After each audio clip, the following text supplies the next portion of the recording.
Hello friends, I am going to discuss certain topics in fluid mechanics and pumps. Okay, so now I am going to see certain topics in second unit or second course outcome. So how we are going to apply this Bernoulli's equations and in various fluid flows.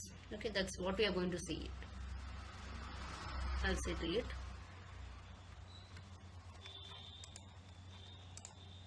Okay. This Bernoulli's equation is what assumptions we are making. We are making the assumptions is no work or heat interaction between a fluid element and the surroundings is taking place. And we are also assuming the flow is incompressible. Friction by viscous forces has to be negligible. That's very, very important. You shouldn't consider the friction forces at any cost. And also it should be incompressible. That is in the sense we shouldn't consider this density variations. Okay. And Bernoulli's theorem was put forward by Daniel Bernoulli in 1738.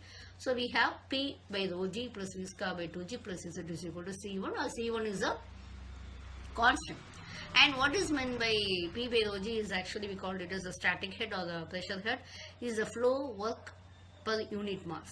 And V square by 2g is kinetic energy per unit mass. And Z is actually the potential energy per unit mass. So this or the summation of this we get it as a constant. And what are the next we are seeing what are the applications of Bernoulli's law we have. We have always meter and also we have Venturi meter. Okay, so Venturi meter will be very easy for installation, and office meter. What we are doing is in both the cases actually we are placing some manometers at different. Say for example, I can say this in the case of we are installing this office meter and we are measuring the pressure at two places. You can see that office is actually a circular plate with a hole inside.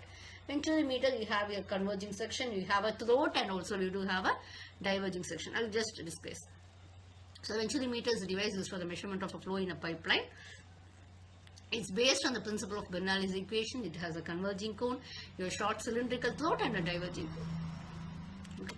So what happens here is this function of converging cone will be to accelerate the flow and create the pressure difference between the inlet to the converging cone and the throat. Okay, so angle of diverging cone is from 14 degree to 20 degree. You can see that. And this we do have a short cylindrical throat. So why we are having a throat section? It's very, very essential. This throat section is used for stabilizing the flow. Okay, and without this you cannot do pressure tapping. So this is facilitating the provision for pressure tapping. So diameter ratios will be between this pipeline and your throat will be d by, small d by capital D will be 0.4 to 0.7. That's we have to maintain this diameter ratio within this range. That's very essential. Next we are having a diverging cone. It's reducing the velocity and increase the pressure to its original value. To the extent to it, practically you cannot increase the pressure value to the original value, but it's trying somewhat, it's approximately is making it equal. So the angle of diverging cone can be from 5 degree to 7 degrees. Okay. Now what happens actually? This you can see this figure is having a Venturi meter. What you are doing is actually inserted into an inclined pipe. Okay, so let us consider a steady, ideal and one-dimensional flow under the situations of velocity and pressure. Any sections will be uniform. So you take velocity and pressure at inlet are V1 and P1, and throat we consider as P2 and P2. We are considering. So I can see this. Just I mentioned that same diagram I have given in a separate bit. This is a converging, a throat, and also you have a diverging section. You can see this. You are inserting a manometer between this converging part and also your throat part. You are measuring the delta H, the pressure difference. Okay, so you are also measuring the absolute pressures also.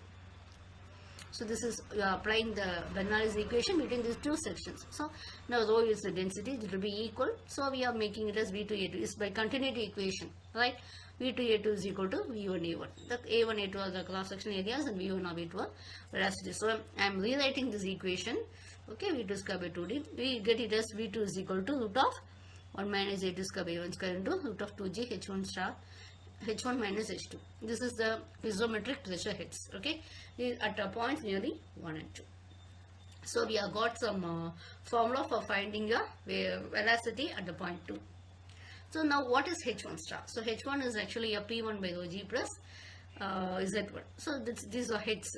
So you get the equation for Q. We know that Q is equal to A2 into V2. Already we have got the formula for V2. Now I am multiplying this by A2. So this is the equation of discharge of flow through into the meter. So how you will get this actual discharge? So you will have to multiply it by coefficient of discharge. And you will have to, when you are considering the CD, you have to consider 0.91 to 0.99. That's depending upon the condition of flow and losses. What minutes we do have? So recovery of pressure will be near value. So loss of energy will be minimum. But cost is high and occupies more space than office meter. But Bernoulli meter is an important device for measuring for its application of this Bernoulli's equation. And is for calculating the flow rate, setting the flow of gasoline in ignition systems. Okay, in the field of medicines also, we are trying to measure the rate of blood flow in the arteries. Thank you all once again.